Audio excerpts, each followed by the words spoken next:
I'm Kirshenheider from Arrow K Bees.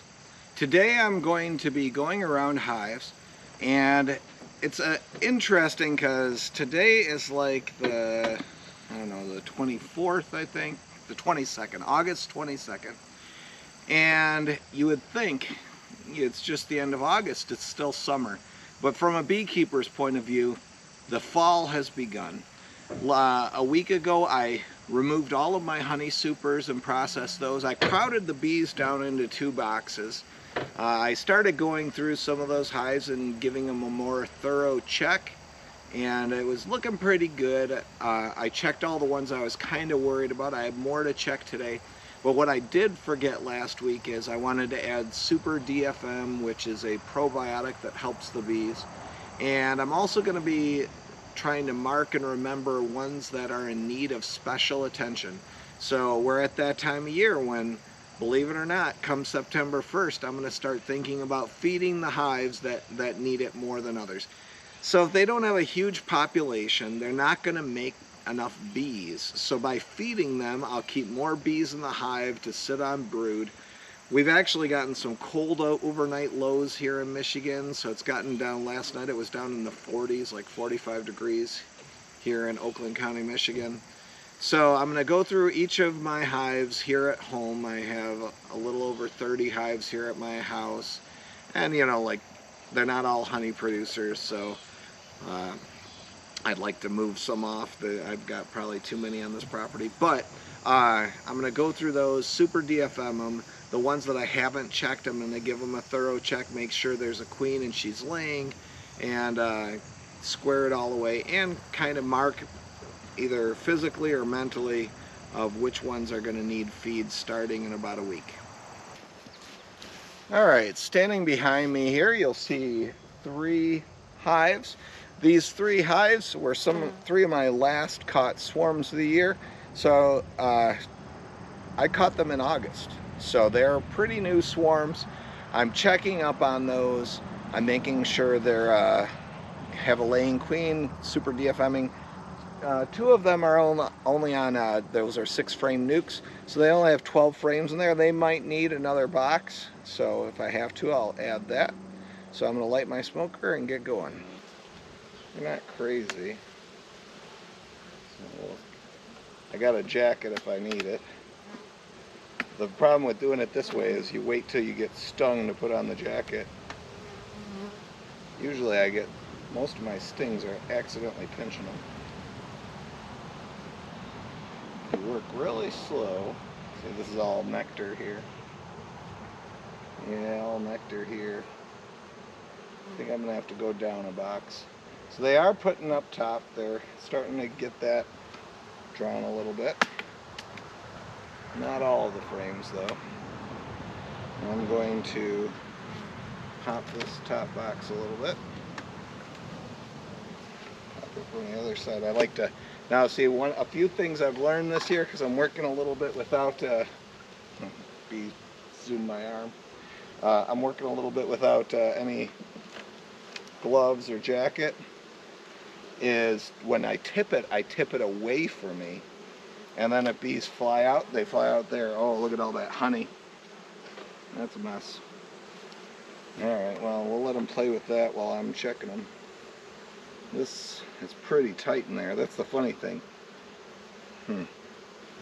How do I take care of this? What I'm going to do, actually, take this lid, clear the bees off of it.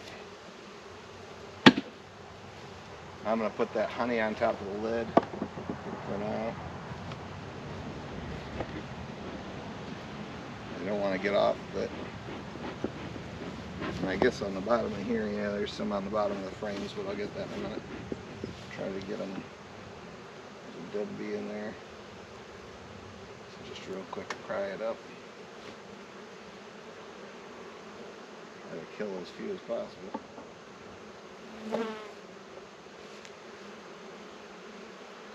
What a mess. So this is the problem with not going in here very often.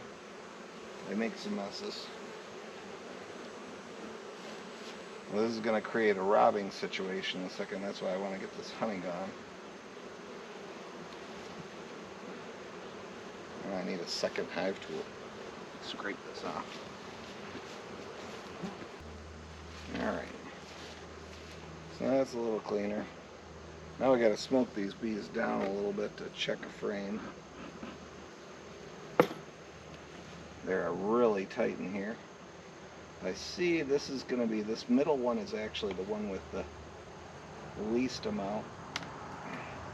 The bottom box was all wonky comb out of a swarm trap that I rubber banded in, and it's probably still a little screwed up. They've cross-combed to the sides of the hive a little bit. I can fix that up just a little bit.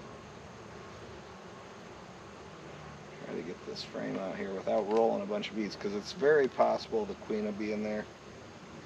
I see honey in here. Oh, he's on my arm. That's okay. How do I grab this? The hook will help me lift a little bit. I just gotta go really slow. Really slow. That's a nice brood frame. That's for sure. So this side has a bunch of eggs. So we're really good here as far as eggs and stuff. And I do want the brood nest down on bottom and to fill in the honey with top with honey. So I'm going to put this gently back in. That's all I need to know. Next year on my to-do list is going to be straightening out that bottom box where I rubber banded them in. But for now, I'm going to do the Super DFM. I got a hitchhiker on my leg. You just got to remember, make sure they don't get up your pants. And they like to, if you have any hole, they'll find it. That's why I got a little tape on this hole in my shirt. They like holes just to explore and sting you. They'll climb in there and crawl around until they feel trapped, and then they'll get you. So this Super DFM you spread on the top bars, 1 tablespoon-ish, and that's good there. Then I'm going to scrape this box a little bit. Oh, they're all over it. I really don't have to. It's kind of a crap box. There's a lot of space there. But this might be the last time I take this box off this year. I probably could switch boxes. I just got stung on my thumb. Or burnt. One or the other. Probably stung. Can't see a stinger. It must have been a burn. Alright, so now I want to get this a little better placed. Good. Then I'm going to put this top on here. One of the frames isn't all the way down. See, the reason I had to... See, this, I need to adjust this box because the frames are really close to the top. I make all this equipment myself. And it could be down another 1/4 inch, and that would even out the spacing better. So, project for another day. I'm going to slowly, there's a little, enough bee space on some of these. I'm going to slowly slide that in. And I'm going to remove these guys. This one is beginning of the month, beginning of August. So about 20 days ago I hived this one. Ooh, it's pretty dead up top. That's a little scary. So I don't like seeing it this dead. So we're going to see what's going on. They could just be in one box. I've overwintered one of these a single 6-framer before. It took a lot of work. Well, they got a population down on bottom, just not in that second box. Alright, so there's my smoker.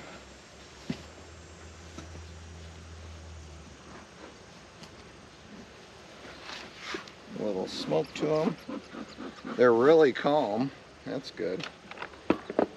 Alright. This will be a good one for Super DFM. So, you always got to come up with a plan on how you're going to pull out that first frame without breaking them out or killing bees.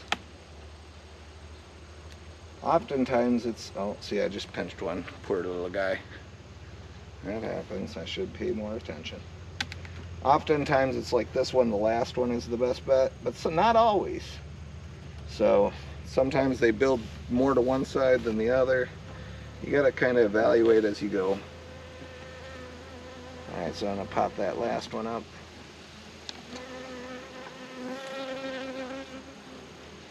That one came up nice. All right, that's 3/4 honey. So that's fine because it's on the edge. And they're really, really calm.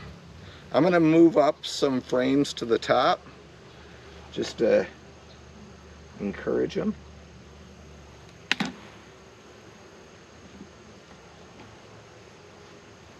I'm hearing noise that sounds like queen piping. That would be weird. I gotta be careful I don't have a queen cup that's loaded. Yeah, I hear it again.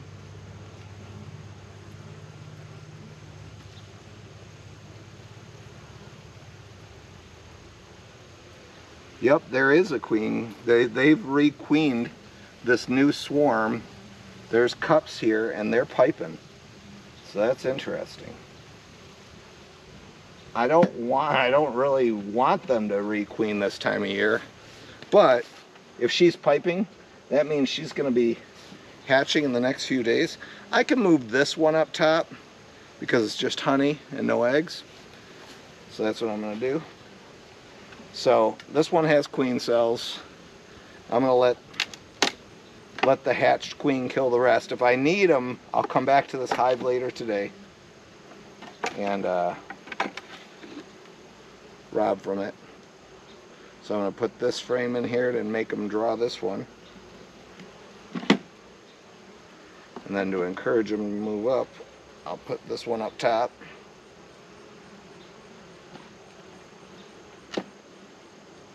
It's a little crazy. So that was a super seizure cell. Super seizure cells are more in the middle of the frame.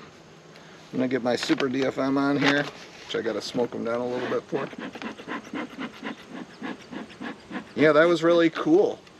I had seen in videos and heard in videos the piping, and maybe I heard it and just never knew about it, never noticed, but I've been hearing it more now that I know what to listen for. So yeah, I knew that there was most likely queen cells with the piping. So a little bit of a super DFM there. It's a $100 bag. I did drop it once this summer, so I lost a little bit there on the ground. I'm gonna put this back on gently. I hear her piping again.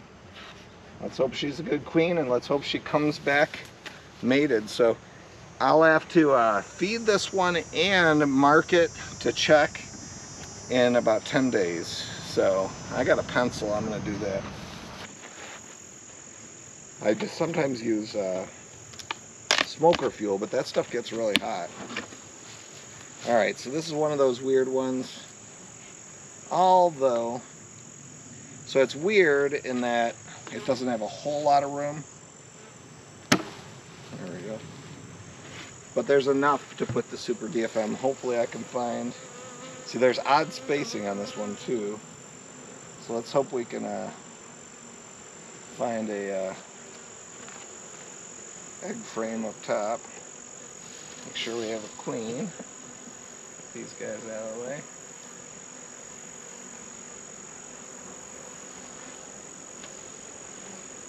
This is really old, really dark brown comb. See? The older the comb, the darker it gets. Old. However, do I see any eggs or larvae? Nothing in there.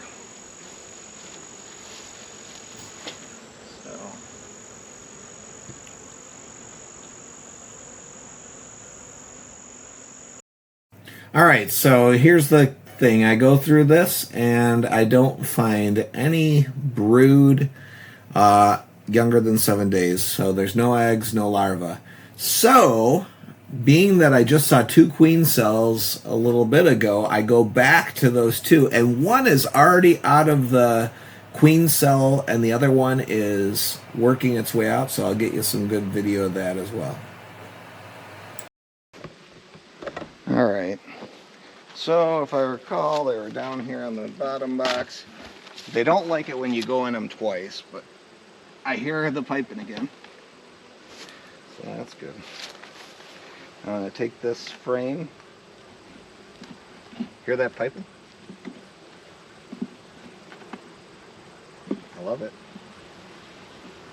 Take this frame, put it down here. And I gotta find... Now when you're scraping queen cells, you have to make sure that you get it down all the way, although they're pretty close to hatching, so it's not a big deal. We're gonna be close. I think I just squeezed one and squeezed the... Where is that queen cell?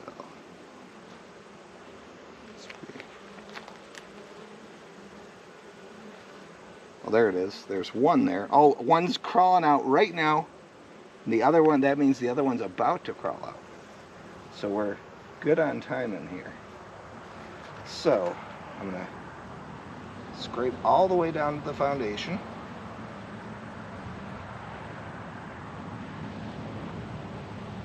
Get that queen cell. Here's the queen cell. I'll show you in a minute. And put this back together. And one's crawling out or just crawled out.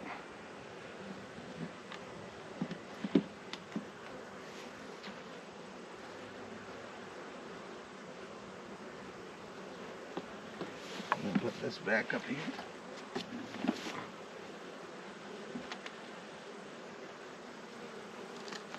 Alright, so now we have this queen cell. You should keep it vertical because they're hatching right now.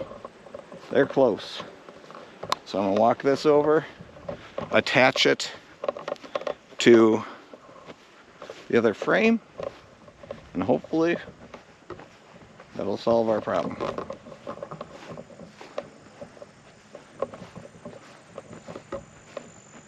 I don't hear piping out of this one, so maybe this one's a day or two younger.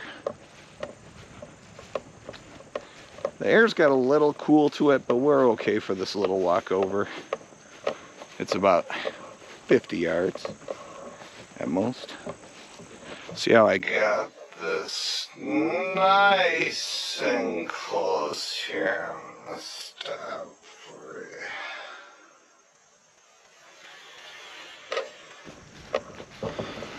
It's not the greatest queen cell, but it is a queen cell. I'm surprised that the other hive didn't make a queen cell. And there might be a queen in there. It's possible. Sometimes they do stop laying during a dearth. So it could be a stopping laying situation. So now what I'm going to do is I'm going to take this empty frame, take my queen cell, get rid of this glove. I'll be super duper careful. And I'm going to take this queen cell and I'm going to attach it in up here at the top. See, she's pushing out right now. See that bottom? She is about to crawl out. I don't know if you can see that.